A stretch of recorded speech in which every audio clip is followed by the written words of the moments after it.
Hey, this is Michael Romeo from Symphony X, and you're watching Bay Area Rocks. Yeah. You're watching Bay Area Rocks, and I've got the guitar player, Michael Romeo from Symphony X. I'm good. How are you? Good. How's the tour going? And tell me where you guys are going, where you're headed, and also about the new album that you have out. Well, we're about halfway through the tour. We started 2 weeks ago and started on the East Coast. We're from New York, so we're over that way and up into Canada. And now we're over here, make our way down to Texas or Florida, and then we go back home. The tour's been great, though. It's been really good. So, how'd you get the name Iconoclast for the new album? Oh, boy. Let's see how this all came about. Every album we do, we try to find some kind of I don't want to really say a theme or a concept, but some kind of direction or some kind of sound that would make each album a little different. So, like 2 albums before this one, we had the Odyssey, and that was more like a little more epic kind of a sound, and there were some longer tracks. And the album after that was Paradise Lost, and using the Milton poem and a lot of heaven and hell kind of themes, good and evil kind of themes, and the music too was a little darker. Sometimes the riffs may be a little heavier, a little more aggressive, and we incorporate the orchestra a little bit too. Kind of a symphonic thing, and even that was a little more dark, male choirs, and what I mean, that kind of a feel. And that was that record, so that had its own feel. And then for the new record, we at first we didn't really have anything. We weren't sure, but we're always looking for something. And it started out like usually I'll take a couple months myself just to try to come up with some guitar riffs or some basic song ideas. And whatever, I had maybe like 4 or 5 songs, and they were along the lines of the last record. A lot of riffs and that kind of thing. And how the hell this happened? I guess, yeah, one day I was just in the studio. I got a studio in my house, and where we do everything. And I was cleaning up or picking up cables or doing whatever I was doing. And I had a random music thing running on my MP3 player. And I mean, I have everything. I have all kinds of stuff I listen to. I mean, all the old metal I grew up with, and even classical music, and a lot of film music too. I love, And I think it was the soundtrack to the movie The 300 and The Matrix, and the 300 especially because it had some electric guitars. It was really gritty. It was real edgy, kind of dirty, and there were all these other textures underneath the music. Kind of mechanical, kind of it's a little modern, a little different. So I mean, that's what kind of was the catalyst, the thing that was like, okay. So the next day I pulled up some of the riffs I had and some of the song ideas, and just started experimenting with this mechanical kind of a vibe. And that's where it all kind of started with the whole man versus machine with this record. So talking to the guys, and it's like, hey man, I think this would be cool, and I kind of did some demos of the stuff, and it's subtle, man. It's like just subtle textures, under a heavy riff, but maybe there's something underneath that's a little more, mechanical, a little more artificial sounding. And and then it just went from there. And then like Russ and I would get together and talk about lyrically what we could do. And it was pretty much like, yeah, anything with technology or man versus machine, and it could be more sci-fi, like dark, apocalyptic kind of, Terminator or something. Or it could even be like Russ, one day he made a comment about how the kids were texting so fast, and how we interact socially with digitally now, everybody, and it's just a different way. So in looking for a song title, we were trying to find something that meant like just how something was rebuilt or a way of life has just been changed. And we came across the word iconoclast.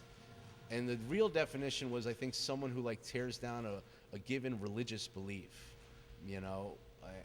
and it was like, all right, well, it's not religion. We're not really talking about that. But another definition was, just someone who tears down an accepted belief. So it's like, okay, man, we can have a little liberty with that, and just say how machines and technology kind of changed the way we do everything, good or bad, or fiction or nonfiction, So that's how it all kind of came about, you know. So you guys don't really believe that robots are going to take over the world or anything like that? Oh man, I mean, nah, and it's not even like, I think it's more about trying to find something that we can paint a picture with, you know, regardless of what we think or any of that crap. It's more about getting a vibe and getting focused and trying to have the album have a sound that's different than the other records, So, yeah, I mean, we just try to find stuff that we think would be cool, and usually it starts with the music. Like with Paradise Lost, once we said, yeah, let's do this, heaven and hell, let's do this good versus evil kind of thing, the music just starts to it takes a life of its own, and you have a goal, you have a direction. So I think more than, any kind of what we think, or what we're not trying to preach anything, that ain't us. I mean, we're just trying to find something that we could do with the music that would make it cooler, make it different than the other records. So this one, yeah, I mean, it's really different than the other records, just in that aspect. Can you give me a little background about the band, like how you guys all met and formed Symphony X? Yeah, it's kind of weird. It's different, I think, than most bands, because it was back in, I think, it all started around maybe 91. And I was in some other bands, guys I had gone to high school with, and, kind of farting around and not really doing too much. And back then I was really, I mean, I still am, but I was really about, guitar players and technique. And, I grew up with, like Malmsteen and Steve Vai and, just all great guitar players.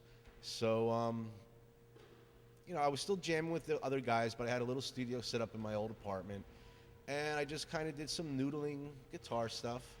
And back then, I knew guys around the country. We'd all trade cassette tapes way back then. Yeah, cassette tapes. Yeah, me too. And somehow it got into Japan, and there was a good review on it in a big Japanese magazine.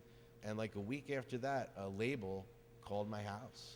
And they're like, we love this stuff. Do you have a band like this with singing? And I was like, yeah, sure. Of course I did. And then I started looking for guys. And the original bass player, I mean, I had played with him for years. I kind of grew up with the guy, and we were always in bands together. So in the beginning, he was there. And we knew the singer from some, another older band, and he knew a drummer guy that we still have, Jason. And the keyboard guy, Pinella, we met him at a music store.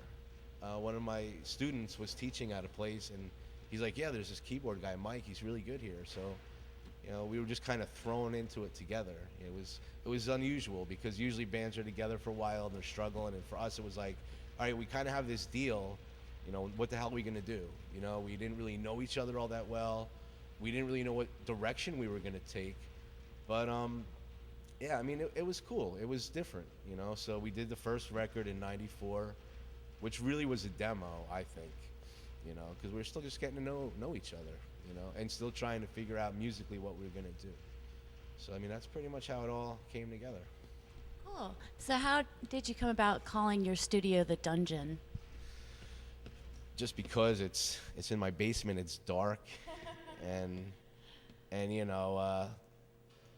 people come by the house, my friends, and I'm usually down there 90% of the time, and people come by, and my wife answers the door. Where's Mike? He's in the dungeon. He's in the dungeon. He's down in the dungeon. So it's like, okay, the dungeon. That's what it is.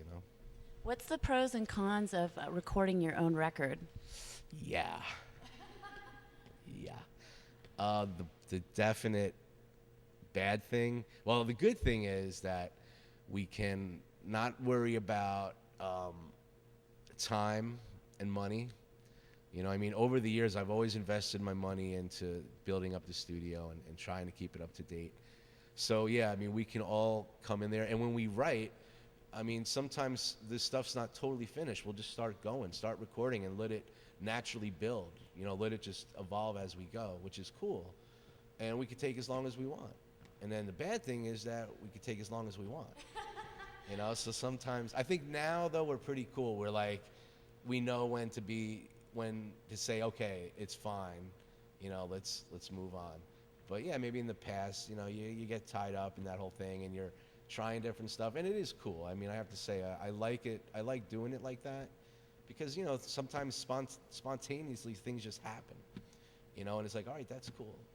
But yeah, the definitely the bad thing is that there is no time limit, and you're just going, and you know everybody's pissed off. It's like, when are you guys gonna be done? What the fuck are you doing down there? You know, and it's like, oh, I'm trying to get it done. Who did the artwork?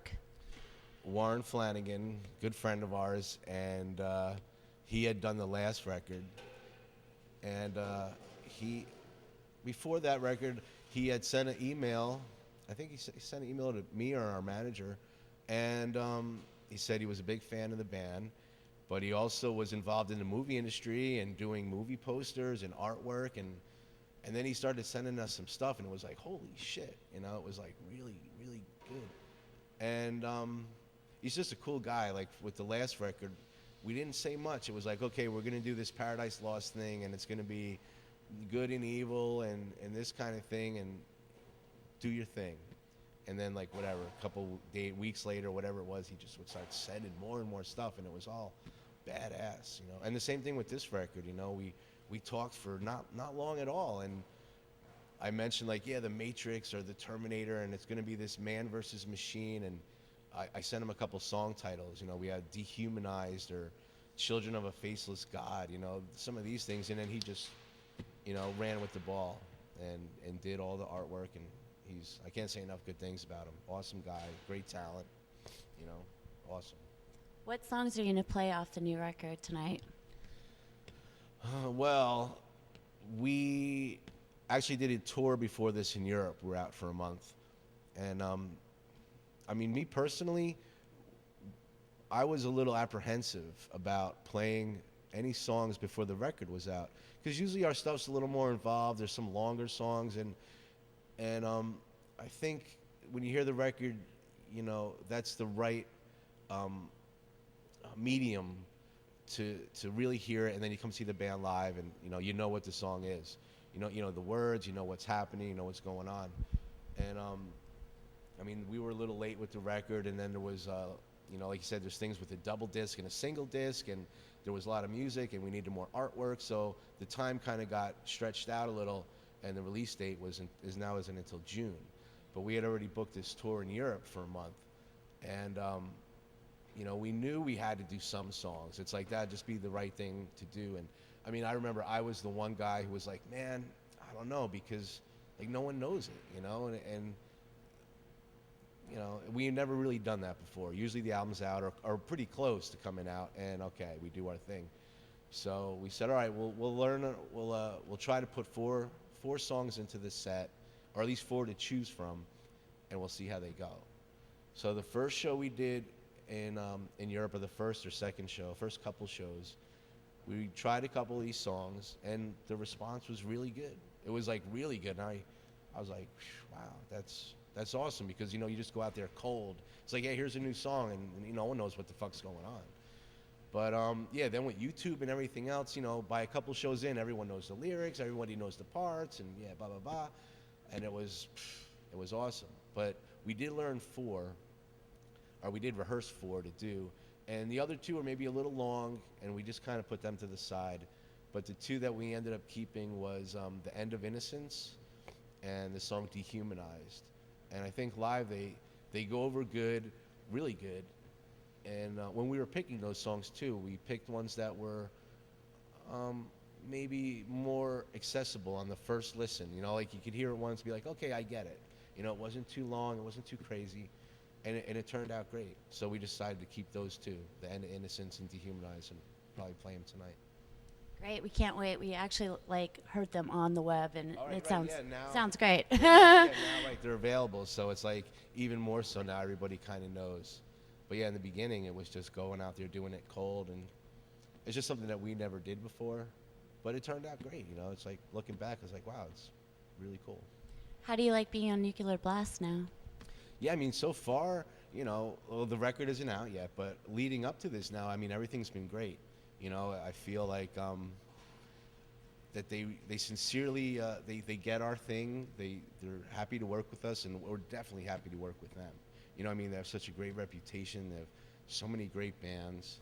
So it's definitely for us. It's very cool. And like I said, everything up until now has been great. I'm sure when the album comes out and you know as things start to progress more and more, it will be awesome. What's the funniest thing that you actually remember being on tour, like maybe seeing out in the crowd or maybe backstage, like a prank or something, just something that is pretty funny or shocking or something? I mean, for all these years, I mean, there's always something. You know, there's always something. Actually, every day there's usually some ridiculous, stupid thing that happens. So, like to me, nothing in particular, really nothing in particular. I mean, if anything, the show I remember the most, and not because it was anything bad or funny, was our very first show, and it was in Japan, because we're from Jersey, you know, and we did like 3 records with this Japanese label, and we didn't play. Especially then, there was like a lot of the grunge, and no one gave a shit about metal. We couldn't play, you know, fucking anywhere. You know, no one gave a shit.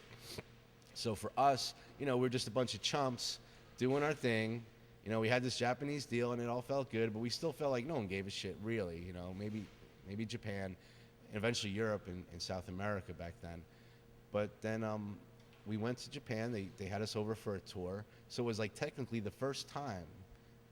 And we had been together for like 4 years already. It was like really the first time that we were on tour playing. And coming from Jersey, no one knew who we were. And then we go there, and it's like, you know, you get off the plane, there's people screaming.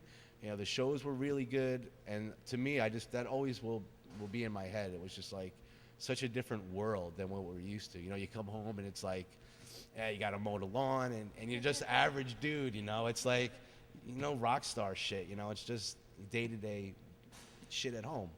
But then going there, and it was just like, wow, this is so different. You know, it's like, you know, people like what we do there, and then the same thing. Then Europe started to pick up there, and we'd go there, and it was the same. And then once all that started happening, everything was kind of, you know, now we're playing here. Last couple of years, metal's coming back. So, but to me, yeah, I mean, as far as just like things that I remember, that first show, that first thing in Japan, it was such a different world, just such a different experience, because you know we were not really a studio band, but you know, we really didn't have a lot of touring. We didn't really play a lot here. We were just always doing these records in Japan, like some faraway place that, you know, we don't know what the hell was going on. So to me, that's, yeah, I know it's not funny or anything silly, you know, like, but that one to me, yeah, it always, you know, always being here. Well, it's good to have that energy from the crowd and have people actually reward you for all your hard work. So, That's true. what band would you like to share the stage with that you haven't yet? God, there's so many. Jesus. Well, go ahead and Oh man. I mean, we played on festivals like with a lot of bands that are my heroes, like, you know, Priest and Maiden. But yeah, any of those bands that to me, like growing up, were like my idols, like Black Sabbath, Judas Priest, Maiden, Rush, even. You know, I think we could kind of hang with any of those kind of guys. You know, yeah, that would be cool. What advice would you give a new musician or someone starting out? Am I honest? Yes. Oh man, I mean, it's tough. Like doing this, it is tough. It's like it's a lot of work, you know, and I think you have to really love it. You know, it has to be 100% or nothing.